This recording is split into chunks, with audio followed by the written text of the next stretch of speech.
تبع الجبهة الإسلامية تحرير إريتريا، أنتم الداعمين. مصانع الآن الموجودة تبع من المصانع؟ تبع الجبهة الإسلامية تحرير إريتريا، أنتم الداعمين. مصانع الآن الموجودة تبع من المصانع؟ የሱዳን የእርስ በርስ ጦርነት ወደ ኤርትራም እየተጠጋ ነው። ከሱዳን ጦር ሰራዊት ጋር እየተፋለሙ ያሉት ጀነራል መሐመድ ሐምዳን ዳጋሎ ፕሬዝዳንት ኢሳያስ አልቡርሃንን እያገዙ ነው በሚል ኤርትራን በጥብቅ ያስጠነቀቁበትን መልእክት ነው መግቢያችን ላይ ተከታተላችሁት። ጀነራሉ ወዮ ኤርትራ ብለዋል። ይዘነዋል። ጠቅላይ ሚኒስትር አብይ አህመድ እኛ ለ4 ኪሎ ሳንጠራቸው እነሱ ለ4 ኪሎ አስበው መጡ ሲሉ ተናግረዋል።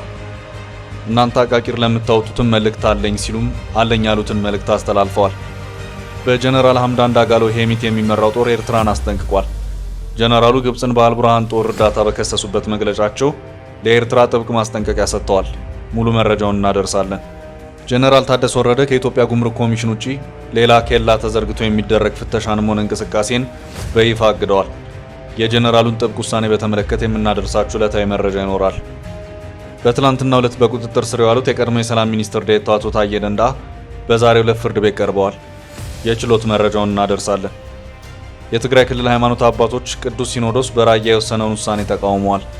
የኢትዮጵያ ኦርቶዶክስ ተዋሕዶ ቤተክርስቲያን ቅዱስ ሲኖዶስ በማይጨው ሀገረ ስብከት ሲተዳደሩ የነበሩ 6 ወረዳዎች በልዩ አደረጃጀት ራሳቸውን ችለው አንድ ሀገረ ስብከት ሆነው እንዲተዳደሩ መወሰኑን በትግራይ ክልል የሚገኙ ሃይማኖት አባቶች ተቃውመዋል። በዘንድሮ የፈረንጆች 2025 በህንድ ሃይድራባድ በተካሄደው የዓለም ቁንጅና ውድድር ላይ በዓለም አቀፍ ደረጃ ሁለተኛ በአፍሪካ ደግሞ አንደኛ ወጣችው ሀሴት ደረጀ ጠቀም ያለ የካሽ ሽልማት የምታገኝ መሆኑን መረጃዎች አመላክተዋል። አሸናፊነቷ በርካታ ዓለም አቀፍ እድሎችንም ፈጥረውላታል። ሀሴት በዚህ ውድድር አሸናፊ በመሆኗ በመቶ ሺዎች የሚቆጠር ዶላር የምታገኝ ሲሆን ሌሎች በርካታ ቀጣይነት ያላቸው ጥቅማ ጥቅሞችም አሉ። ሁሉንም የምናደርሳችሁ ይሆናል። እስከ ፍጻሜ አብራችሁን ቆዩ። የምንለቃቸው ዕለታዊ ትኩስ ዜናዎች እንዲደርሷችሁ ላይክ፣ ሼር፣ ሰብስክራይብ ማድረግ እንዳትረሱ።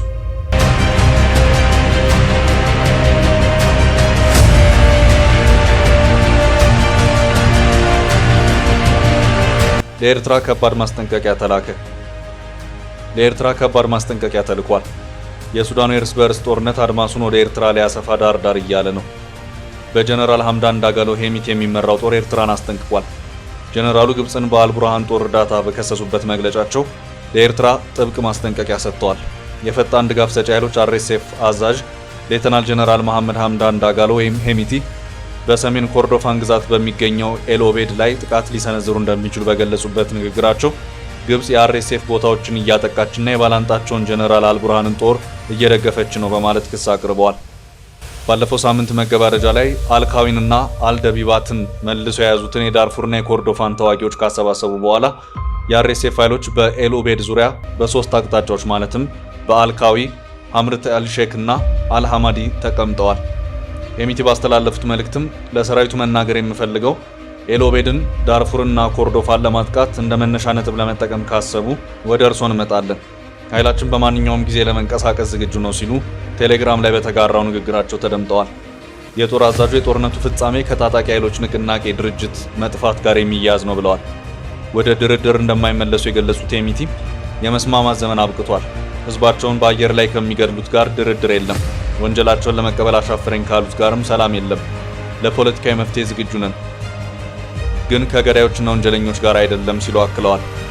አርኤስኤፍ ኡምሮ አባን ጨምሮ በሰሜን ኮርዶፋን ወሳኝ ቦታዎችን መልሶ መያዙ እየተገለጸ ሲሆን በኤልኦቤድ ላይ የነበረው ከበባም ተሰብሯል ነው የተባለው። ሄሚቲ በመግለጫቸው በዋነኝነት ያነሱት የግብጽን ጉዳይ ሲሆን ግብጽ የሱዳን ጦርን ትደግፋለች ብለዋል። የአልቡርሃን ጦር ከዶንጎላ ተነስቶ ኮርዶፋንና ዳርፉርን በቦምብ ለማጥቃት በግብጽ አብራሪዎች የተደገፉ 8 አውሮፕላኖች ተሰማርተዋል የሚሉ ውንጀላም አቅርበዋል። አክለውም ይህ በሱዳን ህዝብ ላይ የተደረገ ግልጽ ወረራ ነው ብለዋል።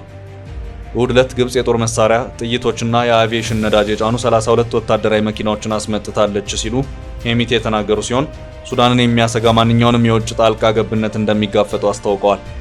ጀነራሉ ግብጽን በአልቡርሃን ጦር እርዳታ በከሰሱበት መግለጫቸው ለኤርትራም ጥብቅ ማስጠንቀቂያ ሰጥተዋል። ከግብጽ በተጨማሪ ኤርትራ ጦሩን በቁሳቁስና በተዋጊ መደገፏን እንድታቆም አስጠንቅቀዋል።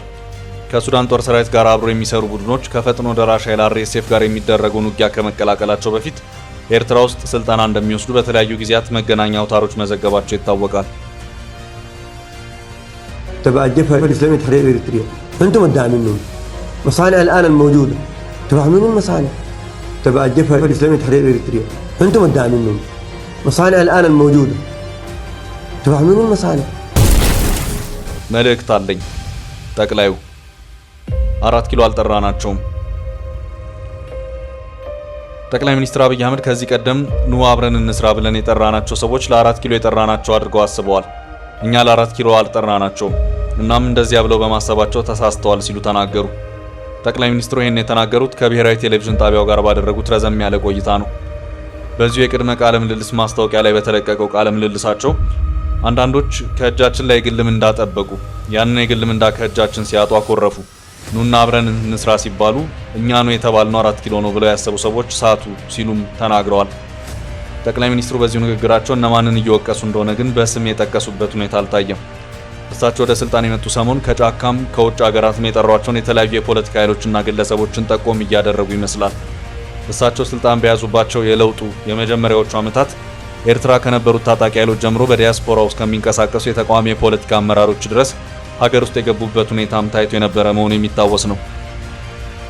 ከኤርትራ ወደ ሀገር ውስጥ ከገቡት ኃይሎች መካከል በአቶ ዳውድ ኢብሳ የሚመራው ኦነግ ለሁለት ተከፍሎ አንደኛው ክፍል የኦሮሞ ነጻነት ሰራዊት በሚል ከመንግስት ጋር እየተዋጋ ይገኛል። በግለሰብ ደረጃ እንደ ሻለቃ ዳዊት ወልደ ጊዮርጊስና እንደ አንዳርጋቸው ጽጌ በመጀመሪያዎቹ ዓመታት የጠቅላይ ሚኒስትር አብይ አህመድ መንግስት ደጋፊ የነበሩ ሲሆን አሁን ግን የተቃውሞውን ጎራ የተቀላቀሉበት ሁኔታ ታይቷል። ከግንቦት 7 ወደ ኢዜማ አዲስ ፓርቲ ምስረታ የገቡት ፕሮፌሰር ብርሃኑ ነጋ ደግሞ ከቀድሞቹ የግንቦት 7 ጓዶቻቸው ተለይቶ በጠቅላይ ሚኒስትር አብይ አህመድ ካቢኔ ውስጥ ይገኛሉ። የገጠር ኮሪደር ልማት በሚል በመንግስታቸው በኩል ከተጀመረው ፕሮግራም ጋር በተያያዘ ወደ አዲሱ ማዕከላዊ ኢትዮጵያ አምርቶ የነበሩት ጠቅላይ ሚኒስትሩ በዚሁ ቆይታቸው ማጠቃለያም ላይ ሌላ አንድ ተጨማሪ መልእክትን ያስተላለፉበት ሁኔታም ታይቷል። ጠቅላይ ሚኒስትሩ በዚህ መልእክታቸውም እኛ እየሰራን እነሱ ሳይሰሩ ለሚተቹን መልእክት አለኝ ሲሉም መልእክታቸውን በቪዲዮ ያጋሩበት ሁኔታ ታይቷል። ጠቅላይ ሚኒስትሩ በዚሁ አጠር ያለ ቪዲዮአቸውም እነዚህ ያለ ስራ ሁሉ የዳቦ ስም የሚያወጡ አቃቂር የሚያወጡ ስራ ሳይችሉና ሳይጀምሩ ይሄ ቅደምና ይከተል በማለት የስራ ቅደም ተከተል ለሚያወጡ ሰዎች የማቀርበው ጥያቄ አለኝ ያሉ ሲሆን ብዙ ጊዜ ስንጀምር ጅምሮቻችንን በማጥላላትና በማራከስ ብዙ ደክማቸዋል። ለአቃቂር እንዲመቻቸው የሰዎችን ህይወት የሚለውጥ ስራን ሰርታችሁ አሳዩም ሲሉም ተናግረዋል። የጀነራል ታደሰ ከባድ ውሳኔ። በትግራይ ክልል ከኢትዮጵያ ጉምሩክ ኮሚሽን እውቅና ውጭ የሚደረግን ህገወጥ ኬላና የተሽከርካሪዎች ፍተሻ በአስቸኳይ እንዲቆም የጊዜያዊ አስተዳደሩ ፕሬዝዳንት ታደሰ ወረደ ጥብቅ ማስጠንቀቂያ አስተላልፈዋል። ከሰሞኑ በአፋርና አማራ ክልሎች መኪናዎች ታግደው ውዝግብ መፈጠሩ ይታወቃል። ከግንቦት 18 ቀን 2017 ዓ.ም ጀምሮ በአፋር ክልል ወደ ትግራይ ሲጓዙ ክልከላ የተደረገባቸው የጭነት ተሽከርካሪዎች የተከለከሉበት ምክንያት የጫኑት የንግድ ዕቃ ከትግራይ አልፎ በኮንትሮባንድ መልክ ወደ ኤርትራ ሊሻገር ይችላል ከሚል ጥርጣሬ ጋር የተያያዘ እንደሆነ ተዘግቧል። ከትላንት በስቲያ እሁድ ዕለትም የትግራይ ጊዜያዊ አስተዳደር ፕሬዝዳንት ጀነራል ታደሰ ወረደ ከፌዴራል ፖሊስ ኮሚሽን ኮሚሽነር ጀነራል ደመላሽ ገብረ ሚካኤል ጋር መወያየታቸውን ተከትሎ መኪናዎቹ ተለቀዋል። በአዲስ አበባ የተካሄደውን ውይይት ተከትሎ ከእገዳው ጋር በተያያዘ መፍትሄ የተገኘ መሆኑ ተዘግቧል። በዚህም የታገዱ ተሽከርካሪዎች ወደ ትግራይ እንደሚገቡና በቀጣይም መሰል እገዳዎች የማይኖሩ መሆኑን መግባባት ላይ ተደርሷል ብለዋል። ሸቀጣሸቀጦቹን በጫኑ ተሽከርካሪዎች ላይ እገዳ ተደርጓል የተባለው በአማራ ክልል ወልዲያ እንደዚሁም በአፋር ሰርዶ ኬላዎች ነው። ከዚህ ስምምነት ማግስትም ጀነራል ታደሰ ወረደ ከኢትዮጵያ ጉምሩክ ኮሚሽን ውጪ ሌላ ኬላ ተዘርግቶ የሚደረግ ፍተሻንም ሆነ እንቅስቃሴን በይፋ አግደዋል። ፕሬዝዳንት ታደሰ ወረደ ግንቦት 25 2017 በጻፉት ይፋ ደብዳቤ በየደረጃው የሚገኙ የጸጥታና የሰራተኛ መኮንኖች ትዕዛዙን ተግባራዊ እንዲያደርጉ አሳስበዋል። ሀሴት ደረጀ በመቶ ሺዎች ዶላር ታገኛለች። በዘንድሮ የፈረንጆች 2025 በህንድ ሃይድራባድ በተካሄደው የዓለም የቁንጅና ውድድር ላይ በዓለም አቀፍ ደረጃ ሁለተኛ በአፍሪካ ደረጃ ደግሞ አንደኛ የወጣችው ሀሴት ደረጀ ጠቀም ያለ የካሽ ሽልማት የምታገኝ መሆኑን መረጃዎች አመልክተዋል። የቁንጅና ውድድሩን አሸናፊ በመሆን ዘውዱን የጫነችው ኦፓል ሱሳታ ቹዋንግስሪ የ1 ሚሊዮን ዶላር ካሽ የሚበረከትላት ሲሆን ሁለተኛ የወጣችው ኢትዮጵያዊቷ ሀሴት ደረጀ ደግሞ የ500,000 ዶላር ካሽ ሽልማት የምታገኝ መሆኗን ከቁንጅና ውድድሩ ጋር በተያያዘ የወጡት መረጃዎች አመልክተዋል። በአዲስ አበባ ሳይንስና ቴክኖሎጂ ዩኒቨርሲቲ የሁለተኛ ዓመት የሜካኒካል ኢንጂነሪንግ ተማሪ የሆነችው ሀሴት ደረጀ በቀጥታ በካሽ ከምታገኘው ገንዘብ በተጨማሪም በስፖንሰሮች ጭምር የታገዘ በርካታ ጥቅሞችን ጭምር የምታገኝ መሆኗን ተያይዘው እየወጡ ያሉት መረጃዎች አመላክተዋል። ሶስተኛ ደረጃን ይዛ ያጠናቀቀችው የ250,000 ዶላር ካሽ ሽልማትን የምታገኝ ይሆናል። በውድድሩ የአንደኝነት ደረጃን ይዛ ያጠናቀቀችው ታይላንዳዊቷ ኦፓል ሱሳታ ቹዋንግስሪ በውድድሩ ወቅት የተበረከተላትን በአልማዝ ፈርጦች ያጌጠ ዘውድ የግሏ የምታደርግ ይሆናል። የአንድ ዓመት ሙሉ ወጪዋም ተሸፍኖላት በእንግሊዝ ሀገር በሚካሄደው ቢዩቲ ዊዝ ኤ ፐርፐዝ በሚባለው ፕሮጀክት ስር ዓለም አቀፍ የበጎ አድራጎት ጉዞ የሚዘጋጅላትም ይሆናል።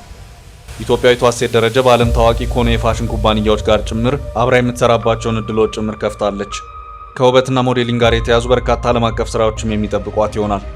እነዚህም በራሳቸው ተጨማሪ ገቢ እንደዚሁም የሌሎች እድሎች ከፋች ናቸው። ሀሴት በቁንጅና ውድድሩ ተገኝታ በመጨረሻው ሰዓት በአፍሪካ አንደኛ በዓለም ደግሞ የሁለተኛ ደረጃን እስክትይዝ ድረስ ብዙዎች ስለመወዳደሯም ያን ያህል መረጃ አልነበራቸውም። በዛሬው ዕለት በኢትዮጵያ አሜሪካ ኤምባሲ ሀሴት ደረጀን እንኳን ደስ አለሽ በማለት የመልካም ምኞት መግለጫውን በማህበራዊ ትስስር ገጾቹ ላይ አጋርቷል። የታየ ዛሬው የፍርድ ቤት ውሎ። በትላንትናው ዕለት በቁጥጥር ስር የዋሉት የቀድሞ የሰላም ሚኒስትር ዴኤታ አቶ ታዬ ደንዳ በዛሬው ዕለት ፍርድ ቤት ቀርበዋል። የቀድሞ የሰላም ሚኒስትር ዴኤታ ታዬ ደንዳ በትላንትናው ዕለት ከመኖሪያ ቤታቸው በጸጥታ ኃይሎች ተይዘው መታሰራቸው ይታወቃል። ታዬ በቁጥጥር ስር የዋሉት የፌዴራሉ ጠቅላይ ፍርድ ቤት ቀደም ሲል ነጻ የተባሉባቸውን ሁለት ክሶች በድጋሚ እንዲከላከሉ ከወሰነ ከሰዓታት በኋላ ነው። ፍርድ ቤቱ አቃቤ ሕግ ያቀረበውን አቤቱታ ተቀብሎ ታዬ በድጋሚ እንዲከላከሉ የወሰነባቸው አንዱ ክስ የሀገር ጠላት ከሆኑ ጸረ ሰላም ኃይሎች ጋር በማበር የሀገር ደህንነት የሚጎዱ ተግባራት ላይ ተሳትፈዋል የሚለው ሲሆን ሁለተኛው ክስ ደግሞ የኦሮሞ ነጻነት ሰራዊትና የፋኖ ታጣቂዎች በማህበራዊ መገናኛ ዘዴዎች የሚያሰራጯቸውን የሐሰት መረጃዎች በፌስቡክ ገጻቸው አጋርተዋል የሚል ነው። ፍርድ ቤቱ አቃቤ ሕግ ያቀረበውን አቤቱታ ተቀብሎ ታዬ በድጋሚ እንዲከላከሉ የወሰነባቸው አንዱ ክስ የሀገር ጠላት ከሆኑ ጸረ ሰላም ኃይሎች ጋር በማበር የሀገርን ደህንነት የሚጎዱ ተግባራት ላይ ተሳትፈዋል የሚለው ሲሆን ሁለተኛው ክስ ደግሞ የኦሮሞ ነጻነት ሰራዊትና የፋኖ ታጣቂዎች በማህበራዊ መገናኛ ዘዴዎች የሚያሰራጯቸውን የሐሰት መረጃዎች በፌስቡክ ገጻቸው አጋርተዋል የሚል ነው። የቀድሞ የሰላም ሚኒስትር ዴኤታ አቶ ታዬ ደንዳ በዛሬው ዕለት ፍርድ ቤት ቀርበዋል። የዋስትና መብታቸው ተነስቶ ጉዳያቸውን ማረሚያ ሆነው እንዲከታተሉ የፌዴራል ከፍተኛ ፍርድ ቤት በዛሬው ዕለት ትዕዛዝ መስጠቱን የተገለጸው አቃቢ ሕግ በታዬ ደንዳ ላይ ከዚህ ቀደም አቋርጦት የነበሩ ሁለት ክሶችን ዳግም አንቀሳቅሷል። አቃቢ ሕግ ነጻ በተባሉበት ሁለት ክሶች የከፍተኛ ፍርድ ቤት የሰጠውን ውሳኔ በመቃወም ይግባኝ በመጠየቅ በፌዴራል ጠቅላይ ፍርድ ቤት ሁለተኛ ወንጀል ይግባኝ ችሎት ሲከራከር ቆይቶ ትላንት ግንቦት 25 2017 ዓ.ም በዋለው ችሎት በወንጀለኛ መቅጫ ሕግ ስነ ስርዓት ቁጥር 142 ንዑስ አንቀጽ 1 መሰረት ነጻ የተባሉባቸውን ውሳኔዎች በመሻር ሊከላከል ይገባል ብሎ ወስኗል። ፖሊስ በዛሬው ዕለት በፌዴራል ከፍተኛ ፍርድ ቤት ልደታ ምድብ አንደኛ የሽብርና ህገ መንግስታዊ ጉዳዮች ችሎት ተከሳሹን ያቀረበ ሲሆን አቃቤ ሕግ ከዚህ ቀደም የተዘጉ ሁለት ክሶችን ጨምሮ መዝገቡ በፍርድ ቤቱ እንዲንቀሳቀስ ጠይቋል። ተከሳሹ አቶ ታዬ ደንዳ በበኩላቸው ለፍርድ ቤቱ ትላንት የተያዝኩበት መንገድ ልክ አይደለም፣ የኤሌክትሮኒክስ መገልገያዎች ተይዘዋል፣ ከጠበቃዬ ጋር ተማክሬ መቅረብ ነበረብኝ በማለት ተከራክረዋል። የግራና ቀኙ ክርክር የመረመረው የፌዴራል ከፍተኛ ፍርድ ቤት ልደታ ምድብ አንደኛ የሽብርና ህገ መንግስታዊ ጉዳዮች ችሎትም የተከሳሹ ዋስትና መብት እንዲነሳ ወስኗል። ተከሳሹ ጉዳያቸውን በማረሚያ ቤት ሆነው እንዲከታተሉ ትዕዛዝ በመስጠት የመከላከያ ምስክርን ለመስማት ለሰኔ 30 ተለዋጭ ቀጠሮ መስጠቱን የተገለጸው። የቅዱስ ሲኖዶስ ውሳኔና የራያው ውዝግብ። የኢትዮጵያ ኦርቶዶክስ ተዋሕዶ ቤተክርስቲያን ቅዱስ ሲኖዶስ ከግንቦት 6 እስከ 20 ቀን 2017 ዓ.ም ባካሄደው ጉባኤ ዓመታዊ ርክበ ካህናት የአላማጣ ከተማ አላማጣ፣ የኮረም ከተማ ኦፍላ፣ ባታ፣ ጨርጨር ራሳቸውን ችሎ ሀገረ ስብከት እንዲቋቋምላቸው ውሳኔ ያሳልፏል ሲሉ ነው የትግራይ አባቶች ተቃውሞ ያቀረቡት። ከኢትዮጵያ ኦርቶዶክስ ተዋሕዶ ቤተክርስቲያን ተለይተው መንበረ ሰላማ በሚል የራሳቸው ቤተ ክህነት ያቋቋሙት ካህናት ባስተላለፉት መልእክትም ከኢትዮጵያ ኦርቶዶክስ ተዋሕዶ ቤተክርስቲያን ተለይተው መንበረ ሰላማ በሚል የራሳቸው ቤተ ክህነት ያቋቋሙት ካህናት ሀገረ ስብከት የሚቋቋሙ መንግስት ዞን አድርጎ ሲያዋቅር መሆኑ እየታወቀ በጉባኤው ላይ አጀንዳ ተደርጎ እንዲያዝ በማድረግና ከሚመለከት የመንግስት አካል ጋር ተነጋግረናል፣ ተረዳርተናል የሚል አሳሳች መረጃ በማቅረብ እንዲወሰን ተደርጓል ብለዋል። በትግራይ የሚገኙ አባቶች በመግለጫቸው በጉባኤው ላይ የተላለፈው ውሳኔ ትክክል አይደለም፣ ችግር ይፈጥርብናል የሚል ተቃውሞ በተወሰኑ የቤተ ክርስቲያኑ አባቶች ሀሳብ ቀርቦበት እንደነበር ጠቁሟል። ነገር ግን ሲኖዶሱ የትግራይን ግዛታዊ አንድነት በመጣስ ሀገረ ስብከት እንዲቋቋም ተደርጓል ሲል የክልሉ ኦርቶዶክስ ቤተ ክርስቲያን ጽሕፈት ቤት ባወጣው መግለጫ የኢትዮጵያ ኦርቶዶክስ ቤተ ክርስቲያን ሲኖዶስ ውሳኔን እንደማይቀበለው አስታውቋል። ከሕግና አሰራር ባፈነገጠ መልኩ ሆን ተብሎ የግዛት መስፋፋት ለማካሄድ የተቋቋመ ሀገረ ስብከት በመሆኑ የትግራይ ሕዝብ እንዲቃወመው መንፈሳዊ ጥሪ እናቀርባለን ብለዋል። ለክልል ጊዜያዊ አስተዳደሩ ባቀረቡት ጥሪ የኢትዮጵያ ኦርቶዶክስ ቤተ ክርስቲያን ሲኖዶስ ውሳኔ በክልሉ ያለውን ወቅታዊ ሁኔታ ተጠቅመው ሁከትና ግርግር እንዲፈጠር ለማድረግ የተወሰነ ውሳኔ መሆኑን በመገንዘብ ተግባር ላይ እንዳይውል ኃላፊነቱን እንዲወጣ ሲሉ ጠይቀዋል። የትግራይ ጸጥታ ኃይሎችም የተላለፈው ህገወጥ ውሳኔን ተከትሎ ከአዲስ አበባ ወደ አካባቢዎች የተላኩ ልዑካንና በአካባቢው የሚገኙ የፌዴራል መንግስት ተቋማት ጋር በመመሳጠር በየአብያተ ክርስቲያናቱ የሚገኙ የትግራይ ተወላጅ የሆኑ ሃይማኖት አባቶችና ምዕመናን ላይ ከህገ መንግስቱ መብታቸው ውጪ ቤተ ክርስቲያናቱን እንዳያስተዳድሩ፣ እንዳያገለግሉ፣ ነፃነታቸውን ተነፍገው ችግር ላይ ስለሚገኙ በህጋዊና ሰላማዊ መንገድ መፍትሄ እንዲሰጧቸው ሲሉ ጥሪ አቅርበዋል። መግለጫው የአማራና የትግራይ ህዝብን ግንኙነት ሰላማዊ እንዲሆን ከማድረግ ይልቅ አሁንም ቅራኔ ውስጥ እንዲገባና ልዩነቶችን ለማስፋት እየተጣረ ነው ሲል ኮንኗል። በመጨረሻም በሱዳን የእርዳታ ተሽከርካሪዎች ላይ ጥቃት ደረሰ። በእርስ በርስ ጦርነት እየነደደች ያለችው ሱዳን የዕለት ደራሽ እርዳታንም ማድረስ ከባድ ሆኖባታል። ወደ ሰሜን ዳርፉር እርዳታ ጭኖ ይጓዙ የነበረ የተባበሩት መንግስታት ድርጅት መኪኖች ጥቃት የደረሰባቸው መሆኑን ከሰዓታት በፊት የወጣው የቢቢሲ ዘገባ አመልክቷል።